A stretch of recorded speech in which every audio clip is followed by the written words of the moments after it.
ঝিরি হাওয়া বলে যায় কতটা আপন এই অচেনা জীবন জানে না সাঁতার তবু ভাসিয়ে রাখে নদীর মতো মানে না সীমানা অলি গলি থেকে পান্তর মাঠ যত দূর চোখে যায় সবই তোমারই মুকুটহীন সম্রাট।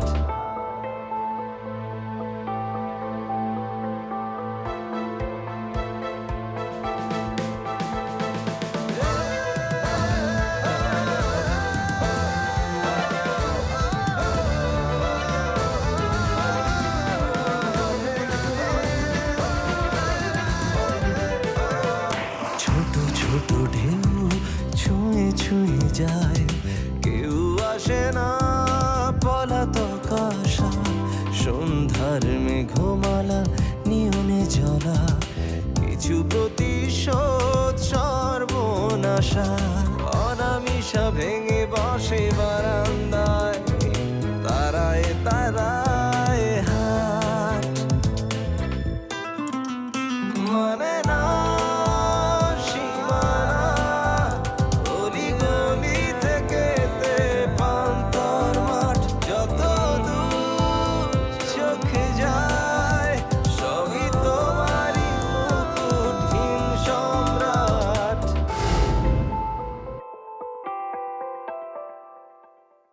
আমরা ঠিক করেছি আমরা তোকে বিয়ে দেব। তো ছেলেও কি ঠিক করে ফেলেছো বাবা? হ্যাঁ,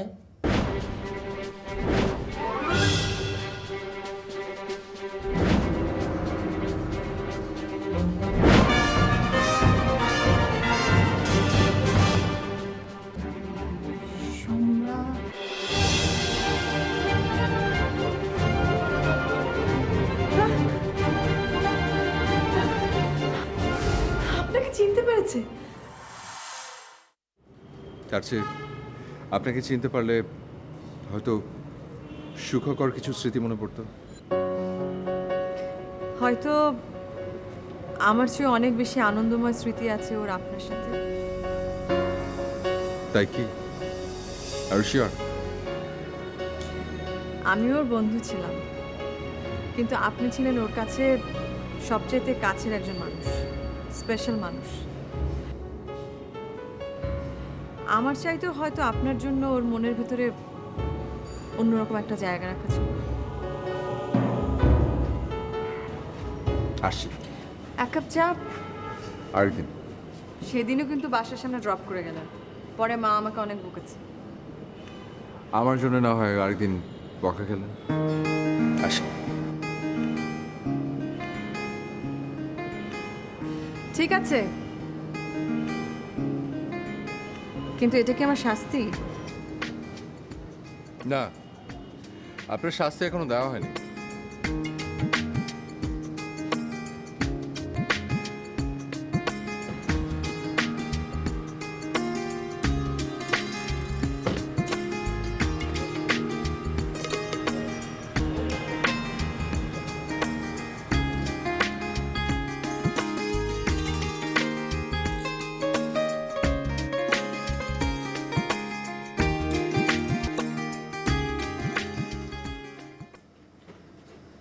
কি রে, আজকে তোর রাহুল ভাইয়ের সাথে দেখা হয় নাই? আমার সাথে দেখা হবে কেন? না, এমনি জিজ্ঞেস করলাম আর কি। না, হয়নি। আর হলেও আমি চেষ্টা করব তাকে এড়িয়ে যেতে। কেন? এমনি। একটু আগে বাবা মা আমাকে দেখে কি বললো জানিস? কি বললো তোর সাথে রাহুল ভাইয়ার বিয়ে দেবে। মানে আমার সাথে বিয়ে হবে কেন? তোমার সাথে বিয়ে দিবে বলে শুনেছি।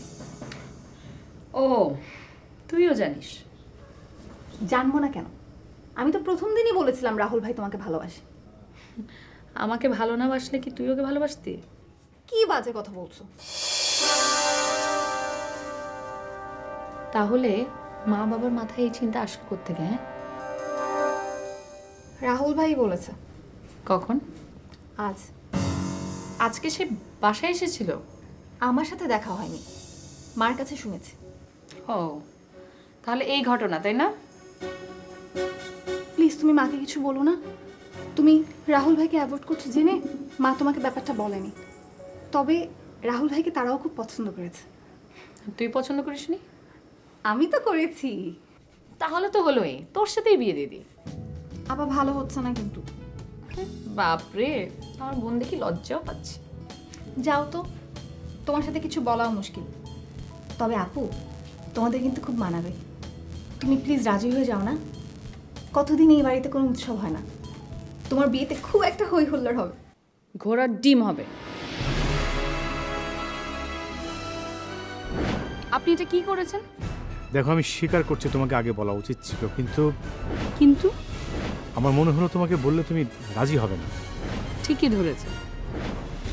কেন? আই মিন, কিচ্ছু মিন করার দরকার নেই। আমি জাস্ট এখন বিয়ের জন্য প্রিপেয়ার না, আন্ডারস্টুড? আমার অপেক্ষা রাশি ভালো। আমার জন্য কেউ অপেক্ষা করুক সেটা আমি চাই না। আপনাকে বরঞ্চ আমি একটা অল্টারনেটিভ অফার দিতে চাই। Alternative offer? আপনি বরং শিলাকে বিয়ে করে ফেলুন। কি বলছো তুমি? শিলাকে আমি আমার ছোট বোনের মতো দেখেছি। এখন থেকে না হয় বউর চোখে দেখলেন। আপনি আপনার দৃষ্টিভঙ্গি চেঞ্জ করেন, দেখবেন জীবন চেঞ্জ হয়ে যাবে। তোমার কাছে আমার ইমোশন স্রেফ ফান মনে হচ্ছে। না না, আমি সিরিয়াসলি বলছি। শিলা আমার বোন, সেই জন্য বলছি না। ও আসলে একটা ভালো মেয়ে। তুমি ভালো নও? না, আমি ভালো না। কেন? কারণ ব্যাখ্যা করা এখন সম্ভব নয়। আমি কি একটু চেষ্টা করব? আমি তো আপনাকে সেই দায়িত্ব দেইনি। দেখো শেফা, কিছু দায়িত্ব আছে যা আপনা আপনি কাঁধে চলে আসে, কাউকে বুঝিয়ে দিতে হয় না। প্লিজ আমাকে আমার মতো থাকতে দিন। কিন্তু তুমি তোমার অজান্তেই আমাকে তোমার জীবনের সাথে জড়িয়ে ফেলেছো।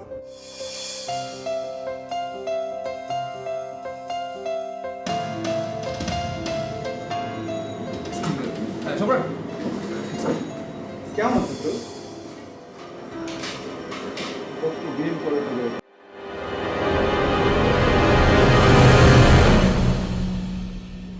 I am so surprised.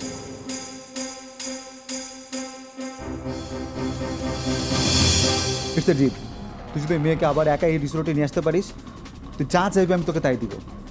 Even এই বান্দা আজীবন তোর গোলাম হয়ে থাকবে।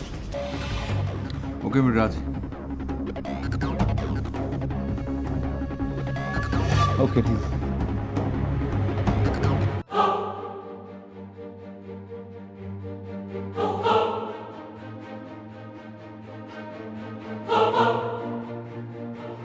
তুমি সম্রাট কেমন ছিল তুমি জানো না? নাবিল।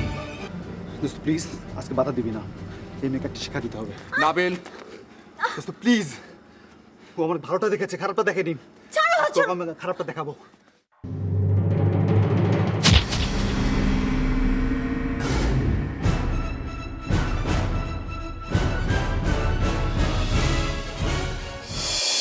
কেমন আছিস? এই তো ভালো। তুই? হ্যাঁ সুপার। লাঞ্চ করবি তো?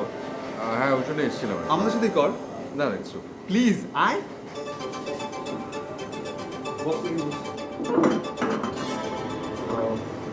আগে তোর সাথে পরিচয় করিয়ে দিই। ওটা হচ্ছে মিস্টার জয় চৌধুরী, জাপান হোক্কাইডোতে আছেন। ওখানে একটা মেডিসিন কোম্পানির চিফ কেমিস্ট। আর জয় ভাই, এটা হচ্ছে আমার ফ্রেন্ড সম্রাট। ও আমার কলেজ লাইফের ফ্রেন্ড, দ্য চ্যালেঞ্জার। আপনি জাপানে কতদিন আছেন? 2 বছর। এর আগে আমেরিকায় ছিলাম, ওখানে লেখাপড়া। ওকে ওকে ওকে। হোক্কাইডোতে কোন কোম্পানিতে আছেন? সিম্বুল ল্যাবরেটরিজ। ওরা ওখানকার ছোট্ট একটা সংস্থা।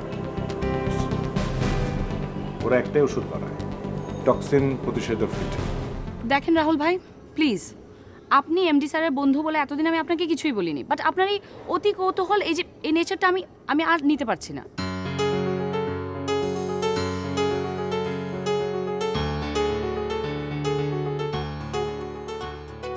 তুমি যে এতদিন আমাকে শুধু তোমার এমডি স্যারের বন্ধু হিসেবে ট্রিট করেছো, সেটা আমি বুঝিনি।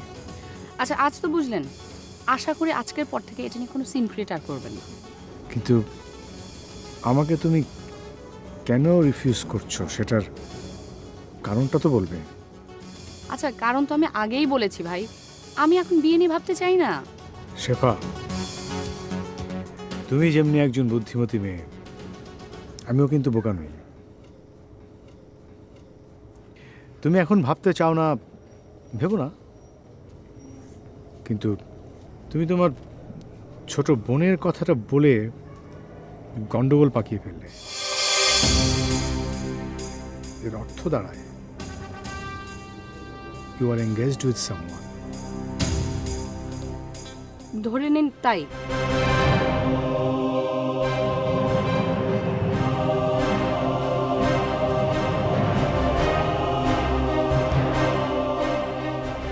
আমি কি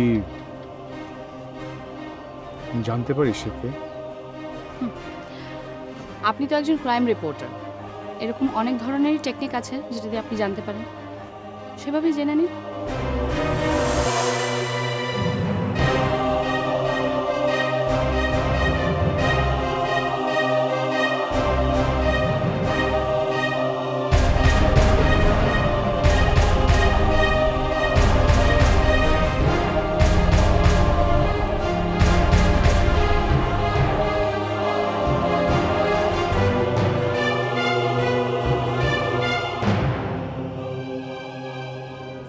আর জয় ভাই, সম্রাটের দাদুরও কিন্তু একটা ফার্মাসিউটিক্যাল কোম্পানি আছে, ওরা কিন্তু মাল্টি মিলিয়নিয়ার। তাই নাকি? কী ধরনের ওষুধ? সব ধরনেরই, tablet, capsule, oral liquid, ointment, powder, intravenous fluid. বাহ, এত ধরনের ওষুধ! বাংলাদেশ ইন্ডিয়াতে অবশ্য ওষুধ তৈরির খরচ অনেক কম, সেই জন্য একটা সংস্থা অনেক ধরনের ওষুধ তৈরি করতে পারে। কিন্তু জাপান ওষুধ তৈরির খরচ অনেক বেশি। তো ওখানে তো ওষুধের দামও অনেক বেশি। হ্যাঁ, তা অবশ্য ঠিক। এখানকার চেয়ে প্রায় 5 গুণ বেশি হবে। তাই এখন জাপানের লোকজন ভেষজ ওষুধের দিকে ঝুঁকছে। আপনার দাদুর সংস্থাতে কি সে ধরনের কোনো ওষুধ আছে? ছিল একটা হাঁপানির ওষুধ, ওষুধটা বাজারে খুব ভালো চলতো, কিন্তু এখন আমরা ওটা বানানো বন্ধ করে দিয়েছি। ঠিক করেন, জাপানের ওষুধ সংস্থাগুলো এসব ভেষজ ওষুধ খুঁজে বেড়াচ্ছে। আপনি যোগাযোগ করতে পারেন, তবে ওষুধটা ভালো হয়েছে। আমাদের ওষুধটা কিন্তু বেশ ভালো ছিল। আচ্ছা, আপনি কি আমাকে একটু যোগাযোগ করে দিতে পারবেন? আমি এক্সপোর্ট করতে চাই। আমি এখানে বেশ কিছুদিন আছি। আমি থাকি দিল্লি রোডে, চাইলে আপনি আমার সাথে যোগাযোগ করতে পারেন। শিওর। ওয়েটার, সেই তখন থেকে তোরা বিজনেসের গল্প করে যাচ্ছিস। আচ্ছা, শুনলাম তুই নাকি তোর দাদুর বিজনেসের হাল ধরেছিস। হ্যাঁ, দাদু চলে যাওয়ার পর কোম্পানিটা এখন আমিই দেখছি। তুই করবি বিজনেস? এসব তোর ব্লাডে আছে? চেষ্টা করছি রে। ক্লাস না করে কোনো উপায় আছে রে? আরে রাহুল ভাই, আপনি? কেমন আছো তোমরা? ভালো আছি। ভাই, আপনি তো এখন ক্যাম্পাসের হিরো। তাই? ইয়ে ভাইয়া, আপুর সাথে কি আপনার দেখা হয়েছে?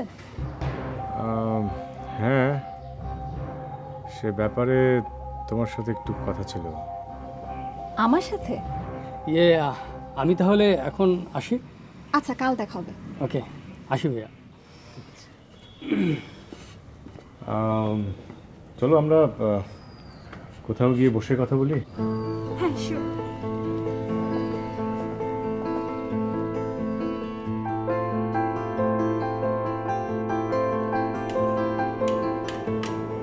নাবিল, 4টা বেজে গেছে, 4:30 আরেকজনের সাথে দেখা।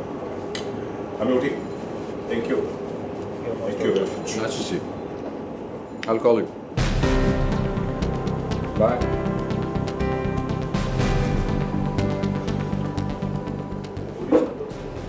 একটা লোক দেখলাম, আমাকে বলেছিল জাস্ট 1 ঘন্টা টাইম দেবে, 1 ঘন্টার মধ্যে উঠে গেল। আর এসে আমাকে বলে, জানিস, টাইম ইজ মানি, আপনার যা প্রপোজাল আছে দিয়ে দিন। জাপানে থাকে তো একদম জাপানি বনে গেছে। আরেকটা জিনিস খেয়াল করে দেখলাম, মানে উনি খুব কম ইংরেজি শব্দ ব্যবহার করেন। কোম্পানিকে সংস্থা, এক্সপোর্টকে রপ্তানি, হার্বাল মেডিসিনকে ভেষজ ওষুধ, এমনকি অ্যাপয়েন্টমেন্টের কথাটাও উনি একটু এড়িয়ে গেলেন। মানে অদ্ভুত।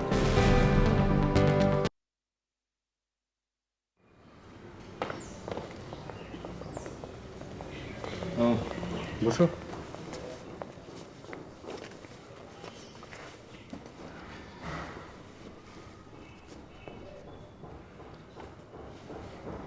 কি দুম করে ক্যাম্পাসে চলে আসায় তুমি বোধহয় একটু বিব্রত না? না ভাইয়া, তবে তবে তবে আপনার এইভাবে ক্যাম্পাসে না আসাটাই ভালো। কেন? কারণ অনেকে অনেক রকম রিউমার ছড়াচ্ছে আপনাকে আর আমাকে নিয়ে। কারণ আপনি ওদের খুঁজে পাবেন না, এই কলেজেরই পোলাপান। কি ধরনের রুমার? এই আপনি আমার বয়ফ্রেন্ড, হেন তেন। আমি দিচ্ছি। আমি দিচ্ছি। আরে রাখ।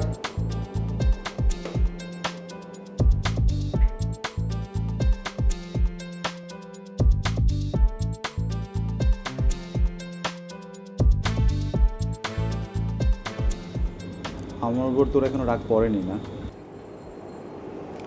তুই যদি এই জায়গাটা না থাকতি না, ধরে 3টা লাথি মারতাম। কি যে বলিস, তুই এখন বিজনেসম্যান, ইন্ডাস্ট্রিয়ালিস্ট, তোর মুখে এখন এসব কথা মানায় না। তুই না একদিন আমাকে বলেছিলি too much ego will kill your talent. এটা আমি অনেক বুঝেছি আসলে অনেক পরে বিজনেস করতে এসে। এত ইগো নিয়ে তুই তো বিজনেস করতে পারবি না। তুই তো বিজনেস করছিস। হ্যাঁ বলতে পারিস, একসঙ্গে 3টা বিজনেস চালাচ্ছি। আচ্ছা, এই ভদ্রলোকের সাথে মানে জয় চৌধুরীর কথা বলছি, ওনার সাথে তোর পরিচয় কী করে? হোক্কাইডোতে আমার একটা বিজনেস আছে মিনারেল ওয়াটারের। তো ওই বিজনেসের মেশিন আনার জন্য ওখানে কয়েকবার গিয়েছি। যাওয়ার পরে ওইখানে আসলে একটা রেস্টুরেন্ট ওনার সাথে পরিচয়। তুই কি কোনো ধান্দা করছিস? ধান্দা একটা আছে, তো তোকে এখন বলবো না। তো বেশ আছিস। যাচ্ছে ভালোই, যাবো না কেন বল? বাবার কাছ থেকে শেখা দু হাতে কীভাবে ধান্দা করতে হয়, তখন থেকে আসলে সব কিছু জানা। আর তোর দ্বারা তো এসব সম্ভব না। কেন? অনেক ঘাড় নিচু করতে হয়, আর তোর ঘাড় তো জন্ম থেকে সোজা। এনিওয়ে উঠি রে। হ্যাঁ চল, আমি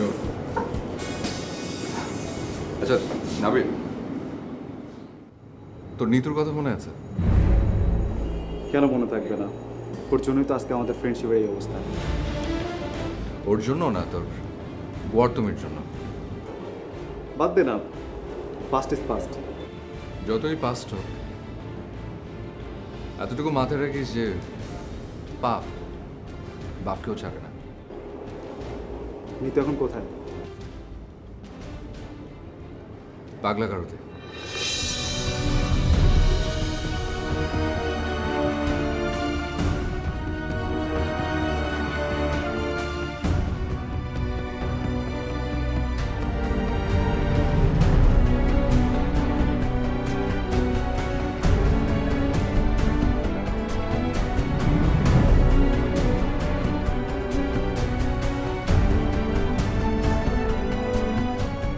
আচ্ছা ওগুলো বাদ দিন, আপু কি বলেছে বলুন।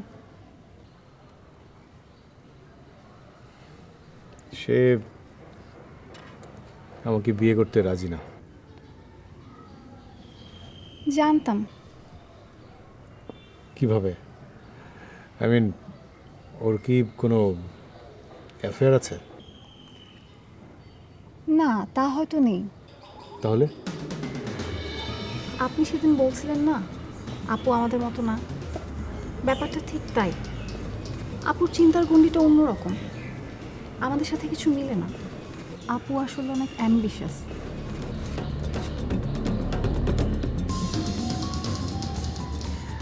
আমি যে এখন কি করব ঠিক বুঝতে পারছি না। আসলে আমিও যে আপনাকে কি পরামর্শ দেব ঠিক বুঝতে পারছি না ভাইয়া।